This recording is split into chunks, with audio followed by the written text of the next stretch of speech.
Iranian President Hassan Rouhani has warned the United States against scrapping the nuclear deal. Rouhani had some strong words saying that the US would regret such a decision and that Iran would respond within a week if the nuclear deal was scrapped.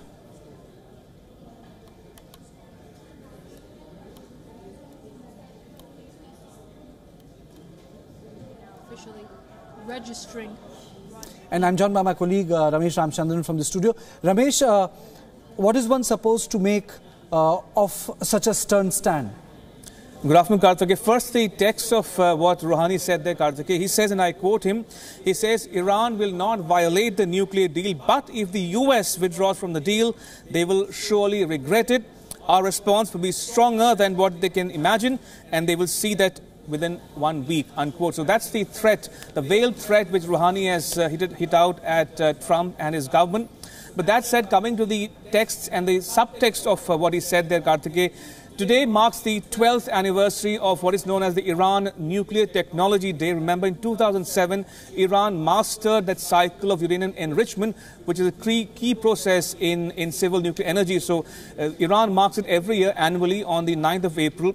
And today we saw Rouhani again talk about the consequences if the US pulls out from the Iran nuclear deal, which was signed way back in 2015. Now, we know that Trump has pulled out of the Trans-Pacific Partnership. He's pulled the US out of the climate change deal in Paris. So clearly, there are speculation doing the round whether Trump will indeed pull the US out of the Iran nuclear deal come the month of May, when the waiver will come up for review. So clearly, things are in a state of flux as far as Iran-US relations go.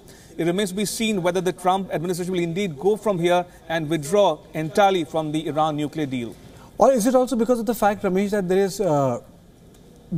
there is a proximity between the current administration in Washington and the Crown Prince of Saudi Arabia, which is creating a realignment in West Asia and specifically in context of Kushner?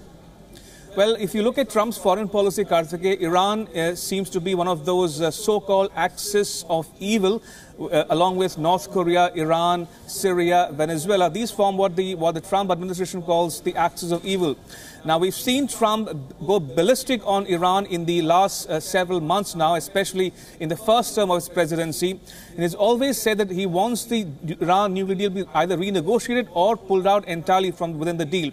Now, the problem for Trump is that his European allies, France and other countries, do not want the US to pull out of the JCPOA just yet, the Joint Comprehensive Plan of Action, which was signed in 2015. So clearly, it remains to be seen whether the US actually goes ahead and decides to pull out of the deal. Remember, today happens to be the day when John Bolton takes over in Washington as a new NSA. And John Bolton is one person who is very hawkish on Iran. So clearly, things are coming to a head, and we don't know where things might eventually go from here, Karthike.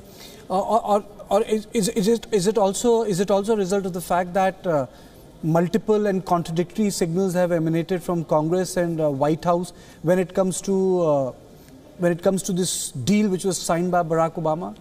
Absolutely. I mean, we've seen a consistent pattern in all of Trump's foreign policy utterances, Karthike, be it the Paris Climate Change Accord, be it the issue of the Trans-Pacific Partnership or the TPP, or even any other multilateral deal, for instance, the NAFTA, North American Free Trade Area Agreement, or even in North Korea. Trump administration has been marked by multiple flip-flops in the last year and more, Karthike. So we'll have to wait and watch as to what Trump decides on Iran going forward. And lastly, before I let go of you, Ramesh, there are always stakeholders when we talk about deals or when we talk about the treaty. Apart from Tehran and Washington, all the other players are seemingly in West Asia opposed to this sort of an arrangement, whether it is Israel or whether it is Saudi Arabia. The principal players are not stakeholders in this.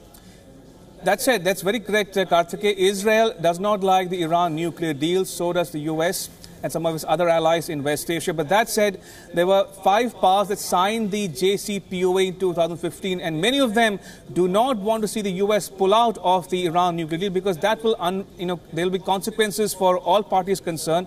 And Europe in particular, namely France, does not want the US to pull out of the deal just yet because it says this is the best deal under the circumstances and that it's good for the world and the region to persist with this deal because otherwise things might go into a spiral and there'll be consequences, some foreseen and some unforeseen.